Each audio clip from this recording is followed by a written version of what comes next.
کی تعلیم ارشاد فرمائی. تو نبی پاک علیہ الصلوۃ والسلام اس کتاب شفا کے معلم ہیں. اور نبی پاک علیہ الصلوۃ والسلام نے جہاں روحانی اور باطنی اعتبار سے تزکیہ فرمایا اور نفوس کو پاک فرمایا، جسمانی اور ظاہری اعتبار سے بھی مسلمانوں کی صحت، تندرستی اور ان کی شفا کا سامان نبی پاک علیہ الصلوۃ والسلام نے فرمایا. اور نبی کریم علیہ الصلوۃ والسلام کی سیرت طیبہ میں، آپ کے فرامین میں، آپ کی تعلیمات میں ہم دیکھیں تو باقاعدہ محدثین نے مستقل احادیث کے چیپٹر قائم کیے ہیں جس میں نبی پاک علیہ الصلوۃ والسلام کے ان اصولوں کو، طبی اصولوں کو ابواب الطب کی صورت میں جمع کر کے طب نبوی صلی اللہ تعالیٰ علیہ وآلہ وسلم کی صورت میں امت کو ایک ذخیرہ احادیث کی صورت میں ملتا ہے. اور باقاعدہ اسکالرز نے مستقل کتابیں اس مضمون پر لکھی ہیں. اور جدید سائنس کے اعتبار سے اس کو جب کمپیئر کیا جاتا ہے تو پتہ لگتا ہے کہ نبی پاک علیہ الصلوۃ والسلام نے جو باتیں ارشاد فرمائیں، آج اتنی تگدوں کے بعد سائنس جو ہے وہ مرحلہ وار ان چیزوں تک پہنچ رہی ہے. فرق یہ ہے کہ علم طب جو ہے وہ ہر زمانے میں رہا اور اپنی اپنی حیت کے اعتبار سے بڑے ماہرین طبیب رہے. اور جب ہم عیسیٰ علیہ نبینا علیہ الصلوۃ والسلام کے دور مبارک میں دیکھتے ہیں تو وہاں پر بھی ہمیں علم طب بڑا زوروں پر نظر آتا ہے، بڑی وہاں پر علم طب میں مہارت ہے. لیکن نبی پاک علیہ الصلوۃ والسلام جب کوئی علاج تجویز فرماتے ہیں اور نبی پاک علیہ الصلوۃ والسلام جو شفا کا انداز ارشاد فرماتے ہیں، اس کا کمال یہ ہے کہ وہ عام طبی مرحلوں سے گزر کر، جو تجربات سے، جس میں بسا اوقات غلطیاں بھی ہوتی ہیں اور مشاہدات سے وہ اس نتیجے تک پہنچتے ہیں. یہ وہ مرحلہ اور وہ پروسیس نہیں ہے بلکہ یہ من جانب اللہ ہے، اللہ کی طرف سے جو علم اللہ رب العالمین نے آپ کو عطا فرمایا، اس علم کی برکت سے اور نور نبوت سے نبی پاک علیہ الصلوۃ والسلام نے علاج بھی تجویز فرمائے، احتیاطیں بھی تعلیم فرمائیں. اور پھر نبی پاک علیہ الصلوۃ والسلام نے ایسی چیزوں کی خصوصیات بھی ارشاد فرمائیں کہ ان کو استعمال کیا جائے تو اس سے اللہ تبارک و تعالیٰ یہ فوائد عطا فرماتا ہے اور ان نقصان سے بدنی انسانی کو رب العالمین محفوظ فرماتا ہے. تو مجموعی طور پر دیکھیں تو جو شریعت ہے اس کا مقصد یا بنیاد یہ نہیں ہے کہ بدن انسانی کے علاج و معالجے کے متعلق اس میں باقاعدہ کوئی ترتیب سے، جس طرح سے ایک میڈیکل نصاب میں اور سلیبس میں پڑھایا جاتا ہے. لیکن آپ دیکھیے کہ انسان کی جو جسمانی صحت ہے وہ روحانی تعلق سے بہت زیادہ وابستگی رکھتی ہے. اس کا بدن اگر تندرست ہوگا اور صحت مند ہوگا تو اللہ تبارک و تعالیٰ اسے عبادت میں ذوق بھی عطا فرمائے گا. اور اگر اس کا بدن کمزور ہے تو روحانی اعتبار سے قرب الہی میں، اللہ کی عبادت میں بھی رکاوٹ اور خلل واقع ہوگا. اسی سارے پس منظر میں جب ہم دیکھتے ہیں تو ہمیں کثرت سے نبی پاک علیہ الصلوۃ والسلام کے فرامین میں، آپ کی تعلیمات میں احتیاطیں، علاج اور چیزوں کے فوائد اور ثمرات ملتے ہیں. نبی پاک علیہ الصلوۃ والسلام کی طب کا، آپ کے علاج کا جو بنیادی پیٹرن ہے، جب ہم اس کو دیکھتے ہیں تو اس میں سب سے پہلا اصول ہمیں یہ نظر آتا ہے کہ انسان کی صحت کو بگڑنے ہی نہ دیا جائے. اگر ایک شخص ہے کپڑا پھاڑ کر اس کو بڑے اچھے سے رفو کر کے اور اپنی سمجھداری کو ظاہر کرنا چاہے تو کوئی بھی اسے سمجھدار نہیں کہے گا. کمال تو یہ تھا کہ وہ کپڑا پھٹنے ہی نہ دیتا. یہ نبی پاک علیہ الصلوۃ والسلام کی تعلیمات ہیں کہ اس تعلیمات کا خلاصہ اور زور اس بات پر ہے کہ بدن انسانی کو اس نہج پر انسان ان احتیاطوں سے گزرے اور ان احتیاطوں کا لحاظ رکھے کہ وہ بیمار ہی نہ ہو، اس میں خلل ہی نہ آئے. اور اس کی سب سے واضح اور بنیادی مثال اگر ہم دیکھیں تو بظاہر عمل کے اعتبار سے بہت چھوٹی ہے، لیکن اس کی اہمیت کتنی زیادہ ہے کہ نبی کریم علیہ الصلوۃ والسلام نے کھانا تناول فرمانے سے پہلے ہاتھ دھونے کی تلقین فرمائی. بظاہر کتنا چھوٹا عمل ہے لیکن اس کی برکت کتنی ہے کہ ایک ریسرچ میں پڑھ رہا تھا کہ ایک شخص جو ہے وہ ایک ٹرک ڈرائیور تھا اور اس نے جو ہے کہیں ہوٹل پر رک کر کھانا کھایا اور اس سے اس کی موت واقع ہو گئی. اور جب تحقیق کی گئی تو پتہ چلا کہ اس نے ٹرک کے ٹائر کو چیک کیا تھا جس طرح ہوا چیک کی جاتی ہے یا کوئی اور معاملہ تھا، تو اس پر کوئی زہریلے جانور کا مادہ لگا ہوا تھا جو کچل کر مر چکا تھا، اور اس نے بغیر ہاتھ دھوئے اس کھانے کو کھا لیا جس سے اس کی موت واقع ہو گئی۔ بظاہر عمل کتنا چھوٹا ہے، نبی پاک علیہ السلام کی سنت میں اور کئی حدیثیں اس مضمون پر موجود ہیں۔ نبی پاک علیہ السلام نے ارشاد فرمایا، ترمذی شریف کی حدیث مبارکہ ہے، فرمایا برکت الطعام الوضوء قبلہ والوضوء بعدہ۔ حضور نے ہاتھ دھونے کو وضو سے تعبیر فرمایا، فرمایا کھانے کی برکت یہ ہے کہ کھانا کھانے سے پہلے اور کھانا کھانے کے بعد کھانے کا وضو کیا جائے۔ کھانے کا وضو کیا ہے کہ کلائیوں تک ہاتھ کو دھویا جائے، کلی کی جائے اور چہرے پر پانی کو پھیر لیا جائے، یعنی منہ پر پانی کو پھیر لیا جائے۔ اس کو چہرے کا وضو حدیث کی زبان میں فرمایا گیا۔ لیکن بات توجہ دلانے کی یہ ہے کہ نبی پاک علیہ السلام نے کئی مقام پر اس کی طرف توجہ دلائی، لیکن اگر ہم دیکھیں کہ عمل کی جد و جہد بہت کم ہے لیکن اس کے فوائد و ثمرات بے شمار ہیں۔ اسی طرح آپ دیکھیں کہ نبی پاک علیہ السلام نے دانتوں کی صفائی کے حوالے سے بڑی اہمیت ارشاد فرمائی۔ مسواک اتنی کثرت سے ہمیں حضور کی تعلیمات میں ملتی ہے اور حضور کے ارشادات میں ملتی ہے کہ نبی پاک علیہ السلام نے فرمایا کہ جبریل امین علیہ السلام نے کثرت سے مجھے مسواک کی تلقین فرمائی، یعنی مسواک کی تعلیم ارشاد فرمائی کہ آپ اپنی امت کو مسواک کی ترغیب ارشاد فرمائیں۔ اور آج سائنس بھی اس بات کو مان رہی ہے کہ اللہ تبارک و تعالیٰ نے اس لکڑی میں کیسے فوائد و ثمرات رکھے ہیں۔ اور پھر آپ دیکھیں کہ اتنا پسند فرمایا نبی پاک علیہ السلام نے، حضور فرماتے ہیں، حضور کو اتنا پسند تھا، حضور فرماتے ہیں لولا ان اشق علی امتی لامرتهم بالسواک مع کل صلاۃ۔ حضور فرماتے ہیں کہ اگر مجھے اپنی امت پر مشقت کا خوف نہ ہوتا تو مسواک اتنی مرغوب اور پسندیدہ اور اتنی فوائد کا مجموعہ ہے کہ میں ہر نماز کے لیے مسواک کو فرض قرار دے دیتا۔ امت کی آسانی کے لیے آپ نے فرض تو قرار نہیں دیا، لیکن یہ سنت موقدہ ہے، شرعی اعتبار سے وضو میں سنت موقدہ ہے، یعنی جان بوجھ کے عادتاً ترک کرنا یہ گناہ ہے۔ لیکن آپ اس کے شرعی حکم سے ہٹ کر بھی اگر دیکھیں تو نبی پاک علیہ السلام نے اسے کیسا اپنایا۔ سیدہ عائشہ صدیقہ رضی اللہ تعالیٰ عنہا فرماتی ہیں، جب پوچھا گیا کہ حضور جب گھر میں داخل ہوتی سب سے پہلا کام کیا کرتے؟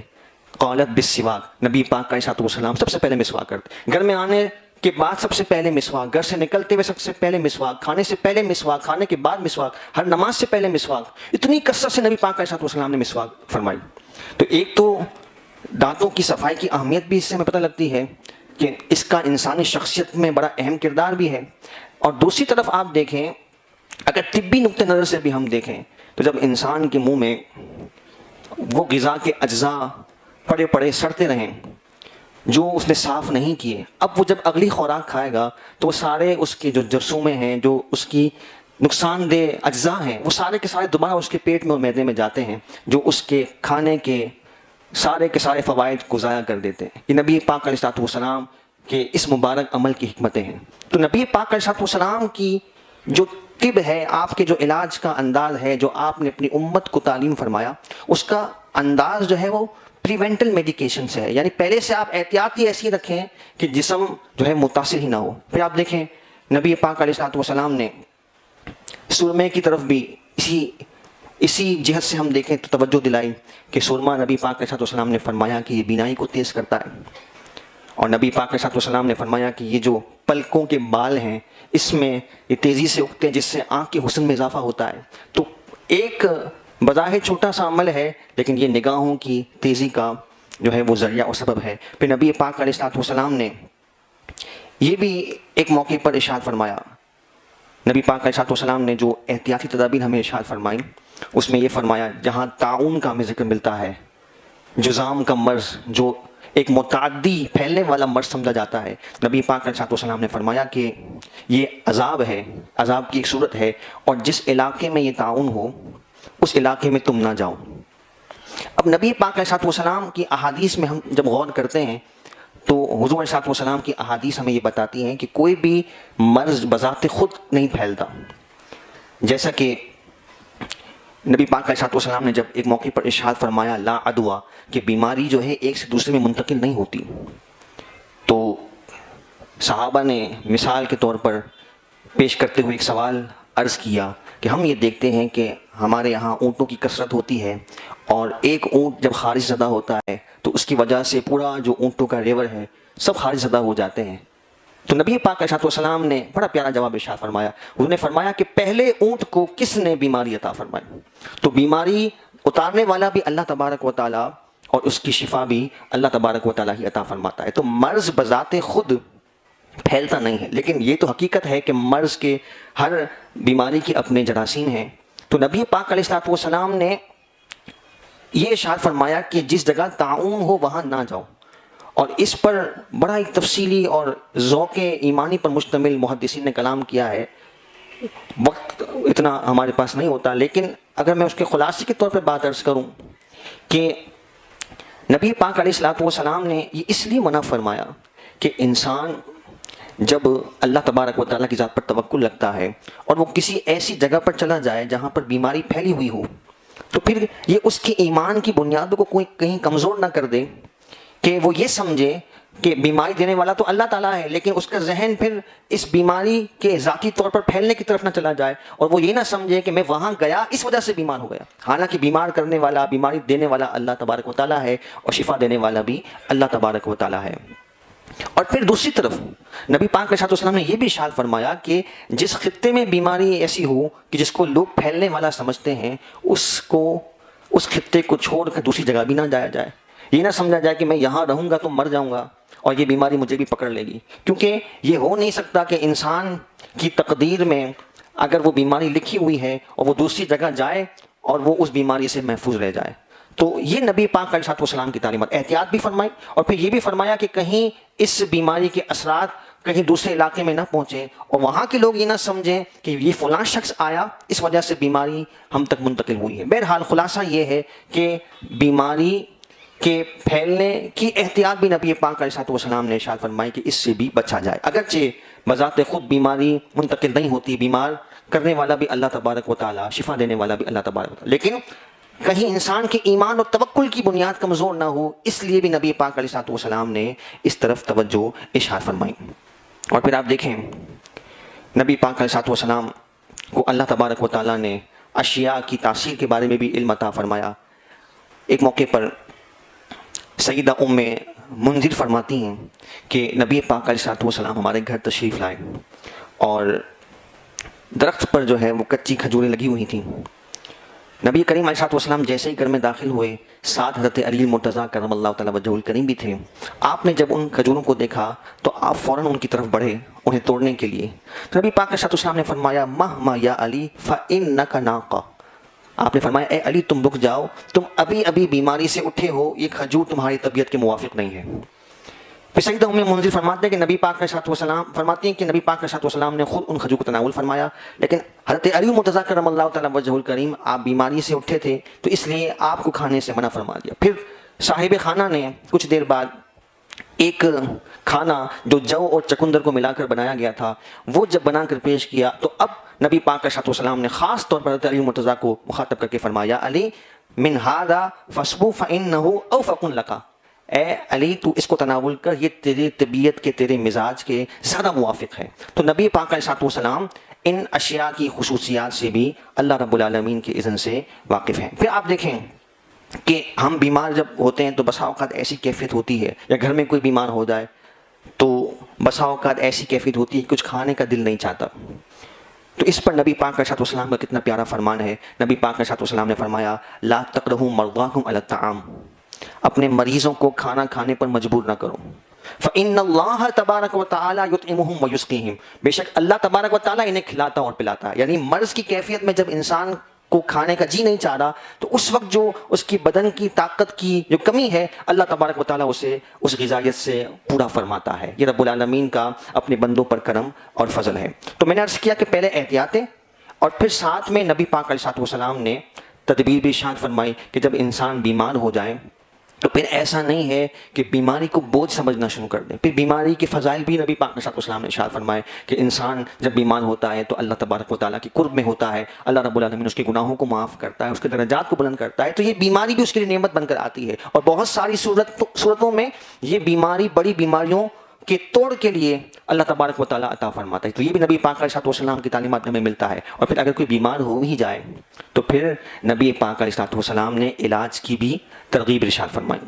تو یہ نہیں ہے کہ کوئی شخص اگر علاج کرواتا ہے تو وہ توکل کے خلاف ہے، اور وہ شخص جو ہے وہ اپنے آپ کو اللہ تبارک و تعالیٰ کی مشیت پر چھوڑ دے اور کوئی علاج معالجہ نہ کرے تو یہ بھی اللہ تبارک و تعالیٰ نے اس دنیا کو اسباب کے ماتحت فرمایا ہے، تو یہ اللہ تبارک و تعالیٰ کے حکم کے خلاف ہے، نبی پاک علیہ السلام کی تعلیمات کے خلاف ہے۔ تو علاج کی بھی ترغیب نبی پاک علیہ السلام نے ارشاد فرمائی، خود بھی نبی پاک علیہ السلام نے علاج فرمایا اور مختلف طریقوں سے علاج فرمایا، اور یہ اس سے ظاہر ہوتا ہے کہ علاج کرنا یہ توکل کی منافی نہیں ہے، توکل اللہ کی ذات پر ہو اور انسان جو ہے وہ علاج معالجہ بھی ضرور کرے۔ نبی کریم علیہ السلام کی جو تعلیمات ہیں ان میں ایک اہم ترین تعلیم یہ بھی ہے غذا کے حوالے سے کہ بہت زیادہ فاقے کرنا یہ بھی انسانی بدن کی صحت کے لیے ٹھیک نہیں ہے۔ ایک صحابی تھے، نئے نئے مسلمان ہوئے، ایک جوش و جذبہ تھا، کثرت سے انہوں نے روزے رکھنا شروع کر دیے، اتنی کثرت سے روزے رکھے کہ جب دوسری مرتبہ نبی پاک علیہ السلام سے ملاقات کے لیے آئے تو ان کی جسم کی حیت ہی بدل چکی تھی، بہت کمزور ہو چکے تھے، نڈھال ہو چکے تھے۔ تو نبی پاک علیہ السلام نے جو کلمات ارشاد فرمائے، شعب الایمان کی حدیث کے الفاظ ہیں، حضور نے فرمایا لما عذبت نفسک، تو نے اپنے آپ کو عذاب میں کیوں ڈالا ہے؟ اللہ تبارک و تعالیٰ کو یہ پسند نہیں ہے کہ انسان اپنے اوپر اتنی سخت مشقت کر کے اپنے وجود کو تکلیف میں مبتلا کرے۔ اور پھر دوسری طرف دیکھیں، یعنی اتنی کثرت سے روزے رکھنا یہ بھی نبی پاک صلی اللہ علیہ وسلم نے منع فرمایا۔ اس کی ایک اور مثال بھی ہمیں حدیث میں ملتی ہے کہ جب صحابہ کرام علیہم رضوان نے حضور کی پیروی میں صوم وصال رکھنا شروع کی۔ صوم وصال کیا ہوتا ہے؟ بغیر سحری اور بغیر افطار کے روزے رکھنا۔ نبی پاک علیہ السلام اللہ کے نبی ہیں اور آپ نبوی شان رکھنے والے ہیں، آپ صوم وصال رکھتے تھے بغیر سحری کے، بغیر افطار کے۔ تو صحابہ کرام علیہم رضوان نے، مسلم شریف میں حدیث مبارکہ موجود ہے، صحابہ کرام علیہم رضوان نے حضور کی پیروی میں یہ عمل کرنا شروع کر دیا، حضور کی سنت کو اختیار کرتے ہوئے۔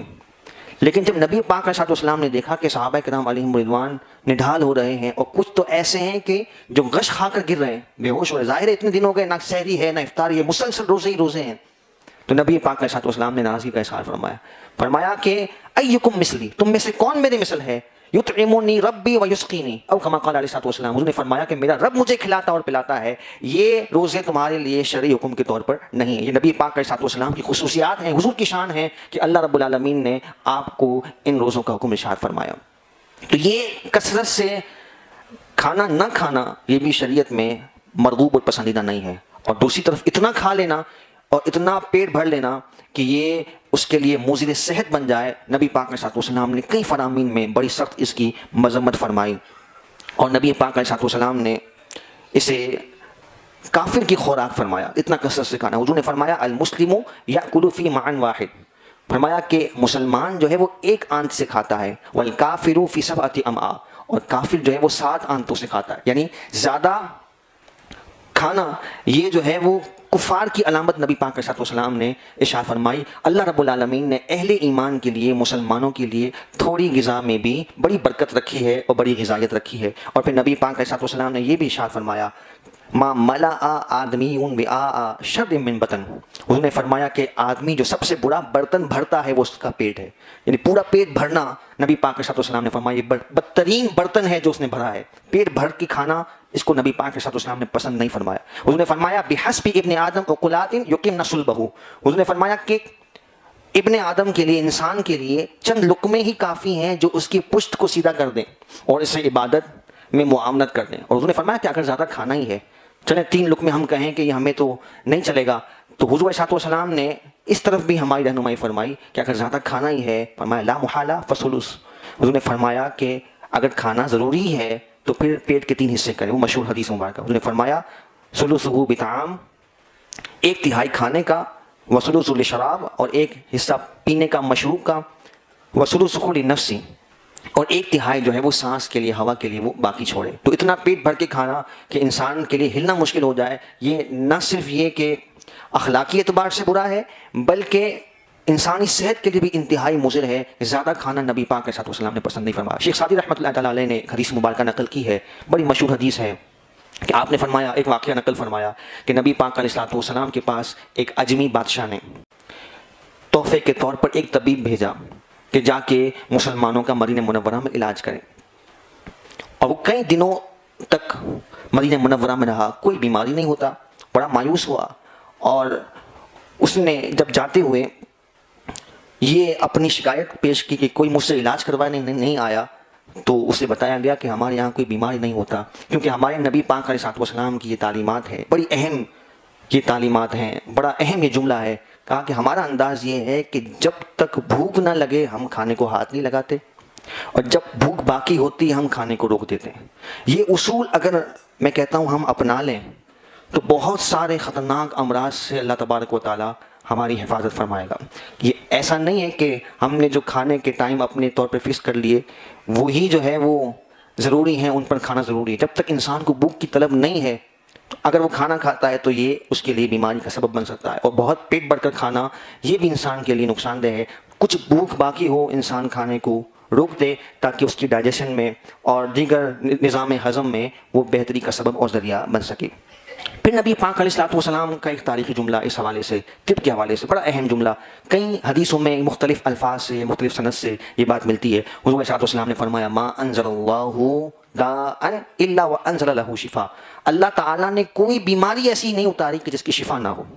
ہاں یہ ہمارے علم کی کمی ضرور ہے کہ ہم اس کے علاج تک نہ پہنچ سکیں. ایسا ہو نہیں سکتا کہ روئے زمین پر کوئی بیماری ہو اور اس کا علاج نہ ہو. کئی حدیثوں میں اس کا ذکر موجود ہے. اور ساتھ نبی پاک علیہ الصلوۃ والسلام نے فرمایا فلا تداووا بالحرام، حرام سے علاج نہ کرو، یعنی حرام چیز سے علاج نہ کرو. مثال کے طور پر کسی کو سردی لگ گئی تو ہمارے یہاں جو ہے وہ ایک انداز ہے بھائی کیکڑے کا سوپ پلا دو، کیکڑا کھلا دو، بڑا گرم ہوتا ہے تو یہ حرام ہے. اس طرح کی اور بھی چیزیں ہیں کہ جو بعض اوقات شوقیاں کھائی جا رہی ہیں، بعض اوقات علاج کے نام پہ کھائی جا رہی ہیں. تو یاد رکھیے گا شریعت کا اصول ہے. نبی پاک علیہ الصلوۃ والسلام نے فرمایا ان اللہ لم یجعل شفاء امتی فیما حرم. میرے رب عز و جل نے، حضور فرماتے ہیں کہ حرام چیزوں میں میری امت کے لیے شفا نہیں رکھی ہے. تو ہم حرام میں اگر حرام چیزوں کو کھا کر بطور علاج کے بھی ہم کھائیں تو یہ جو ہے وہ شریعت مطہرہ اس کی ہمیں اجازت نہیں دیتی، بلکہ اس کی الٹے نقصانات ہی ہیں. جب حضور علیہ الصلوۃ والسلام نے منع فرما دیا تو ہمیں اس پر توکل اور ایمان ہونا چاہیے کہ پھر ہمیں اس سے شفا نہیں مل سکتی. نبی پاک علیہ الصلوۃ والسلام نے بعض اوقات کچھ ایسی چیزوں سے علاج تعلیم فرمائے جس کو بعض لوگوں نے بطور سند کے بطور دلیل کے اپنانا چاہا. لیکن بات یہ ہے کہ نبی پاک علیہ الصلوۃ والسلام کا علم مبارک علم قطعی ہے اور اللہ رب العالمین کی وحی کے ذریعے سے آپ نے یہ چاہا.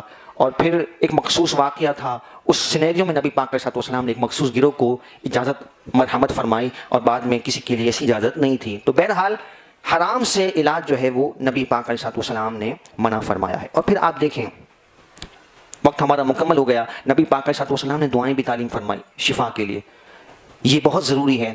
ہم جو ہے وہ جب سارے ہمارے ہتھیار ختم ہو جاتے ہیں، ہر جگہ سے مایوسی ہو جاتی ہے، پھر ہم جو ہے وہ کسی تعویذ کا، کسی ورد کا، وظیفے کا رخ کرتے ہیں. جو جائز طریقے سے ہمیں روحانی علاج کا، دم کا یا تسبیحات کا، اوراد و وظائف کا احادیث میں ذکر ملتا ہے، وہ ہمیشہ ہماری روٹین کا حصہ ہو. جیسا کہ ایک شخص ہیں انہیں کسی سانپ نے ڈس لیا تو نبی پاک علیہ الصلوۃ والسلام نے یہ کلمات ارشاد فرمایا کہ اگر یہ کلمات اس کی روٹین کا حصہ ہوتے اعوذ بکلمات اللہ التامات من شر ما خلق، تو کبھی کوئی موذی جانور اسے نہ ڈستا. اس طرح کی بہت ساری دعائیں ہیں، تعلیمات ہیں. اور بیمار ہو جائے تو کیا پڑھنا چاہیے. وقت ہمارا چونکہ ختم ہوا، یہ بھی نبی پاک علیہ الصلوۃ والسلام کی تعلیمات کا حصہ ہے. اور پھر یہ روحانی ہوا.